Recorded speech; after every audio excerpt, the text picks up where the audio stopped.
I bought a brand new part from a Land Rover, but it's faulty. I can't send it back because I've nicked bits off it. Let's see if I can fix it.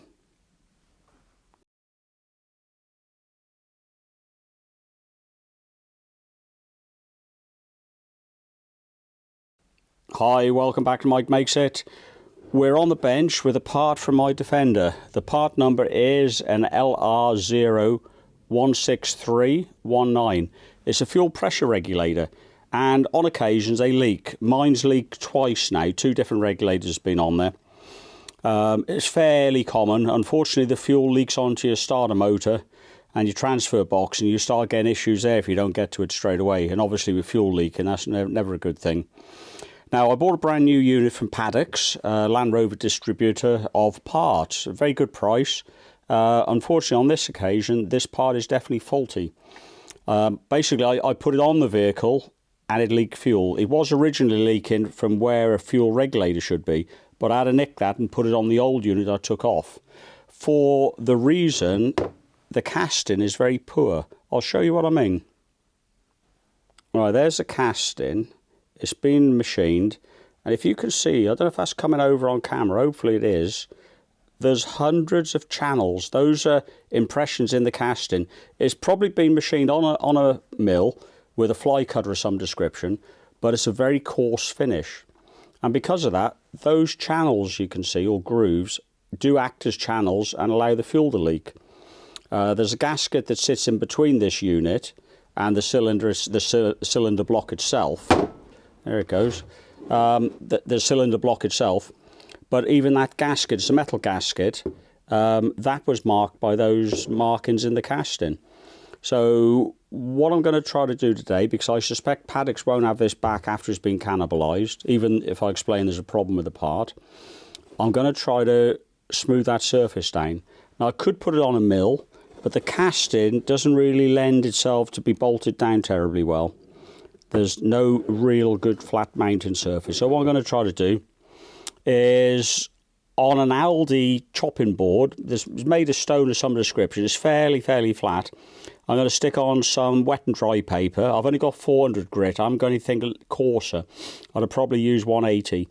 But basically, rub this up and down onto the surface of the sandpaper until I get a flat surface, or until I get fed up and chuck the part away. So we'll give that a go, see how it goes. Right, there you go, chopping board from Aldi, and a sheet of 400 grit, wet and dry. I'm just going to put WD-40 on here, and I'm just going to go until it looks smooth. Double-sided sticky tape either side. I'm going to avoid that because there's going to be a very slight lip where the tape is. But yeah, got nothing to lose. Let's give it a go. Need a new can of WD by the looks of it.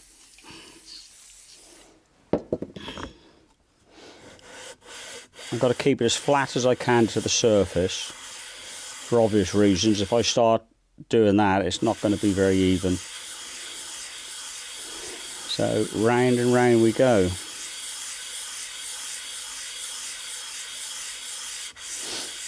Now, Paddocks are normally pretty good with the parts. They're very competitive with the prices.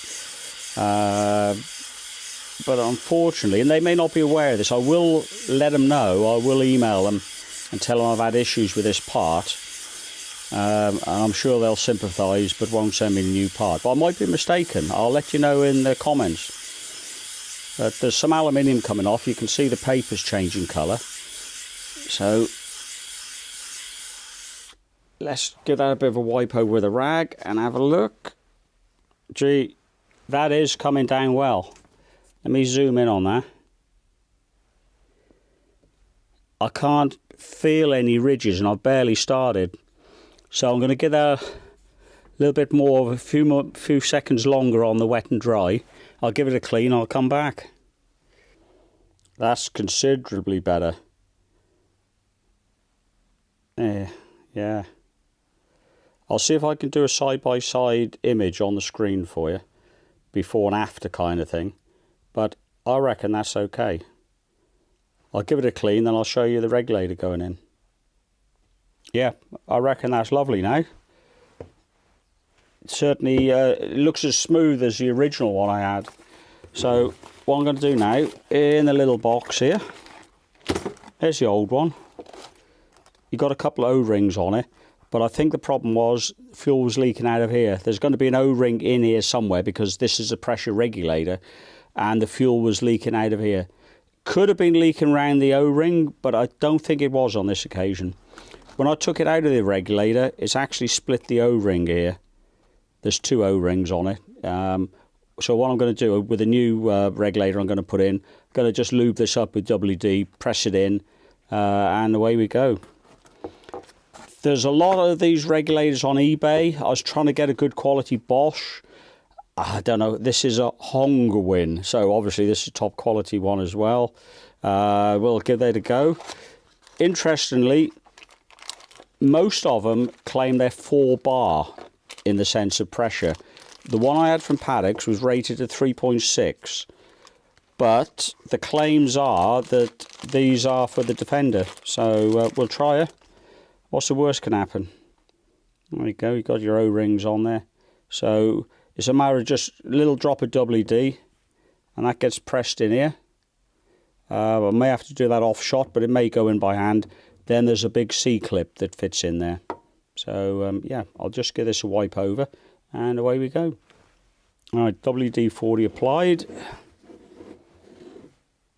As I don't want, looking down in the casting, it is beveled, so hopefully that's going to go in nicely.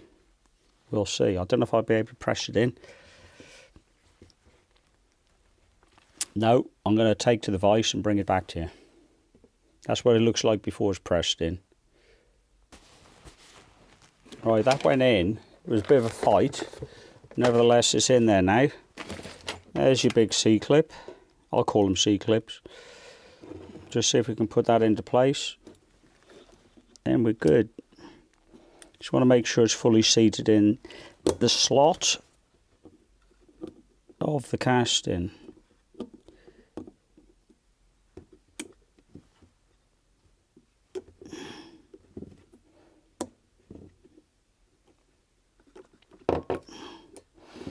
Easier said than done, but hopefully that'll go in.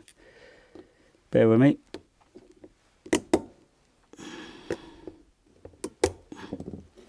There. That's in and seated.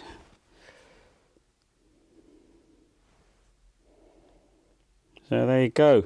That's a repair, a brand new fuel regulator part from a Defender. That will go back in the box it came in. There's the part number.